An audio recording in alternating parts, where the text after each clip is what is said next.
Hey, what is up, Aquamigos? What is up, YouTube? How are you guys doing today? Thank you guys so much for joining me today. If you're new here, my name is Tobias and welcome to my YouTube channel. So I have a couple things right here that I want to show you guys, but the main goal of this video is going to be turning my 20-gallon guppy tank into more of a guppy breeding tank. This is the tank that I'm talking about right here. I have a whole video of me aquascaping this tank. If you want to check it out, I'll go ahead and put the link down in the description. And for any of you guys who remember the video where I propagated this Anubias plant over here, check it out. It's already grown some brand new roots, couple really long roots right there, and I think it looks like it's doing pretty well.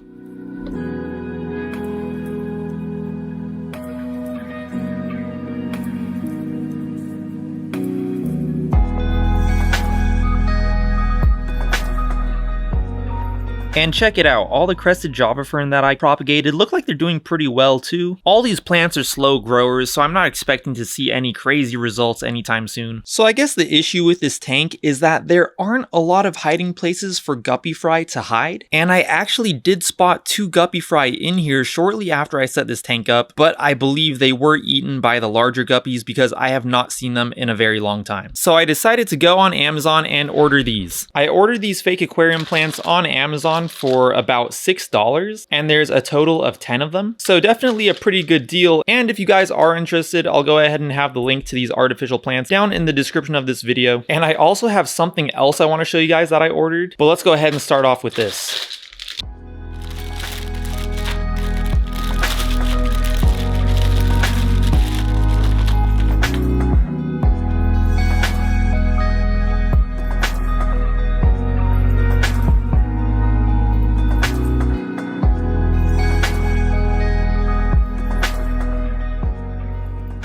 So in an aquarium where you're trying to breed guppies or guppies just happen to be breeding, and if you want those fry to survive, it's really important to have a lot of decorations like maybe like this, or even better real plants to give it more of like a natural look. Because if the guppy fry are unable to hide, the fully grown guppies will gladly eat them, which is what I think happened to a couple of the fry that I did have in that tank. And actually in my 15-gallon, I do have a couple fry in there that I have spotted. If you guys don't know this tank, check it out. There's a lot of algae on it right now, but it is very heavily planted, and I have been able to spot a couple fry in here. And actually back when I did have guppies in here, I did get a few fry and I put them into this tank. I don't have anything in here right now. I'll try to show you guys those in a little bit. But yeah, for now, let's go ahead and set up these fake plants in my 20-gallon and try to make a good environment for some guppy fry. So of course, first I'm gonna go ahead and rinse them all off.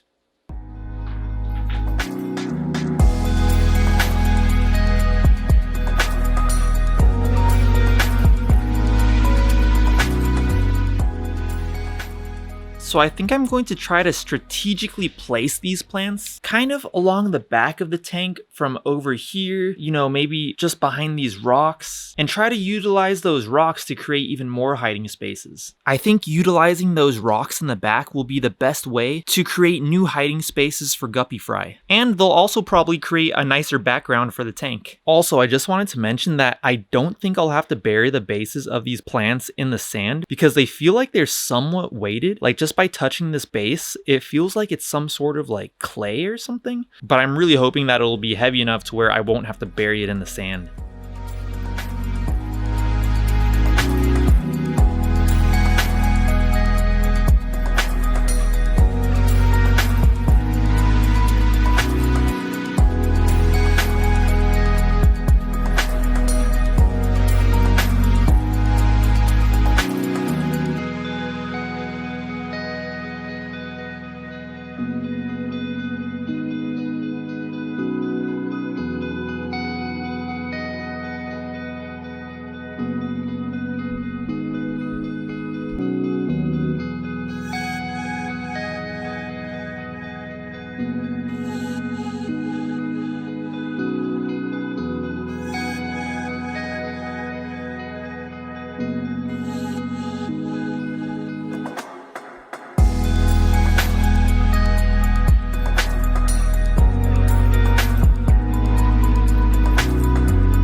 Alright guys, so I got all those plants in there, and I think it's pretty safe to say that in comparison to the real plants, you know, it's pretty easy to tell that these are fake, but I think that they will be pretty effective in providing shelter for guppy fry. And I was able to create a pretty dense little forest back there for them with only those 10 plants. Pretty happy with it. Let's go ahead and feed these guys real quick, and then I'll show you guys what's inside that other box that I got.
So guys, as you have probably deduced for yourselves by the text on the box, this is a stainless steel algae scraping knife. And as you can see, it pretty much comes with this metal rod with this attachment thing on the end where you can attach a razor blade, and they include a pack of, I believe, 10 razor blades? Yeah, 10 blades. So right off the bat, the thing that kind of makes me a little nervous about this is that there doesn't seem to be any kind of cover to go over this for when you're not using it. So I guess if you want one of these, you just have to be really careful, put it in a very safe place. And another thing that people have told me to watch out for is to not scrape the glass of my aquarium, or scratch the glass, I should say. And I probably also got to watch out for scraping the silicone that seals in the tank. So those are probably all things to watch out for when using one of these. So let's go ahead and test it out. I'll go ahead and have the Amazon page for this down in the description below as well. I bought this for, I believe, $17. So let's see if it's worth it, and let's see if it works. I actually want to squeeze out my intake sponge real quick before I do this. So let's do that real quick, and then we'll get to scraping.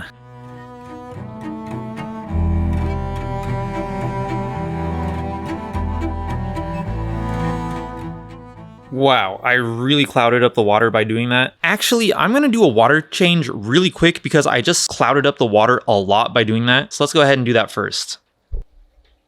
Huh. Alright, so I changed about this much water, and it's still super cloudy. I should not have done that. That was a big mistake. It's probably gonna take like a day to clear up or whatever. But let's go ahead and try the algae scraper out.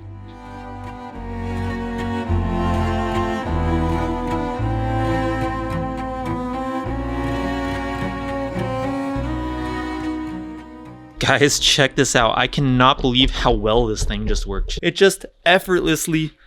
Check that out. That is insane. Oh my gosh. And it was so fast that literally took me like a few seconds. Like, I've messed around with these like magnet algae scrapers, you know, like these kind of things. And they're okay, but I mean, they're nothing compared to this thing. This thing is a beast.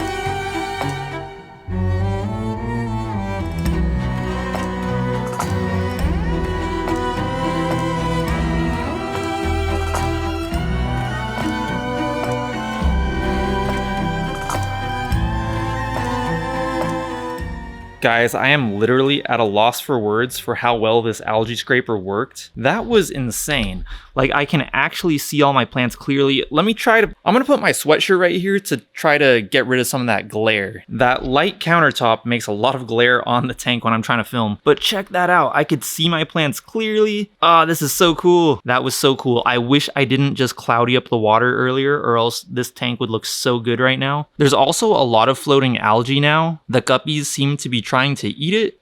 Oh, this is just so cool. If I could get a good before and after shot, I'll put it in right here.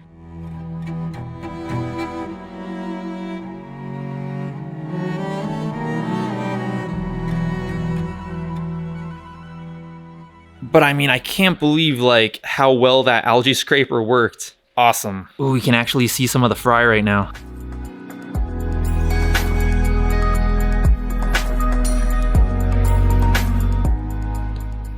So anyways, I think I'm gonna leave that tank alone for today. I'll check back tomorrow and see if the water has cleared up at all. And of course, guys, let's take one more look at this tank before I close out this video. I think it's doing pretty good. I can't wait till these plants start growing in like they did in my 15 gallon. These are all plants that I propagated from my 15 gallon that we were just looking at. So anyways, guys, that's gonna be just about it for this video. Thank you to everybody who watched up until this part. And of course, I have some shout outs today for the Aquamigos. I have a shout out for EA Remolar. Thank you so much for being an Aquamigo. I appreciate it. I have a shout out for Maliki Moore. Thank you so much for being an Aquamigo. You are awesome. And finally, I have a shout out for Joel Shaw, aka Animal Tube. Thank you so much for your support and thank you for being an Aquamigo. If any of you watching this would like to get a shout out in my next fish video, all you have to do is go down to the comments below and comment I am an Aquamigo, and I will shout you out in my next fish video. I upload fish videos every Friday. I'm calling it Fish Fridays. I upload different types of content on Mondays and Wednesdays, but Fridays are for fish. So if that sounds like something that you might be interested in, you definitely want to go down there and hit that subscribe button and also hit that bell notifications button. And if you did like this video, I would really appreciate it if you went down there and gave this video a like. That would help me out so much, and I'll talk to you guys in my next video. Peace!